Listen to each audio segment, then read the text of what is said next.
guys, and ask Holy Spirit to guide us because without Holy Spirit, we are nothing. Magkagulyang ang tanan kung wala Holy Spirit na mag-guide sa imo. So ask the Holy Spirit because ang Holy Spirit is already there. The reason is the Holy Spirit will not speak with you because you're not allowed to speak with you.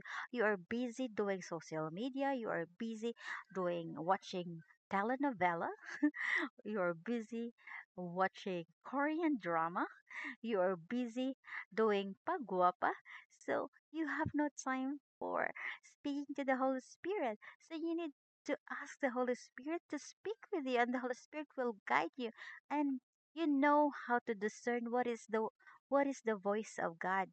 Kay if the voice of God na sa maayo, na sa maayo niya.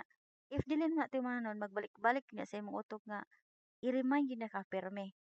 Inga na ka maayo ang Ginoo guys. So we are so lucky that we have our true one living God, Jesus Christ. Jesus Christ is the only one God. Wala na tayo laing alagaron. Wa tayo laing alagaron kundi si Jesus lamang.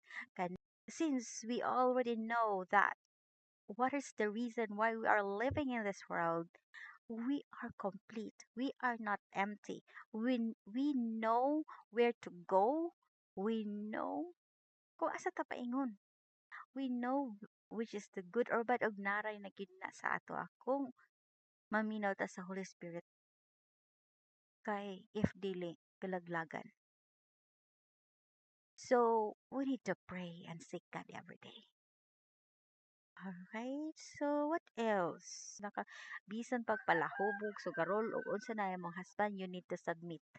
Because you're only a wife. Your role in this world is a helper.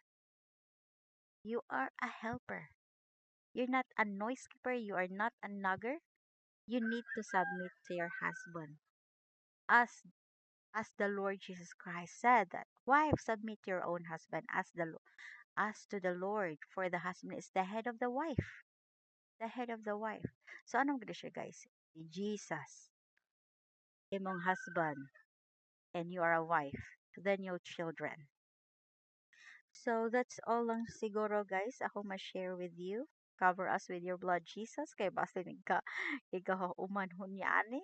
Mga bunog na punta. So Lord Jesus, cover me with your blood. Cover us with your blood, Jesus. My family, my friends, my ministry, cover us with your blood, Jesus.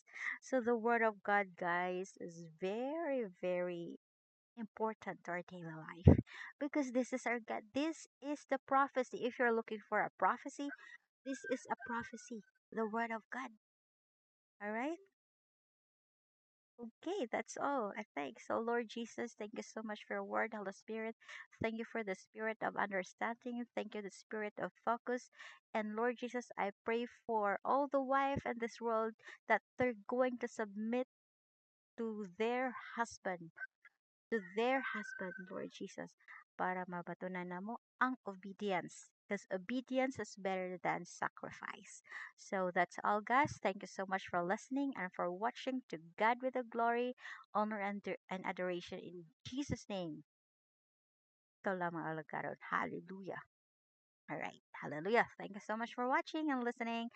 Until next time. Goodbye for now.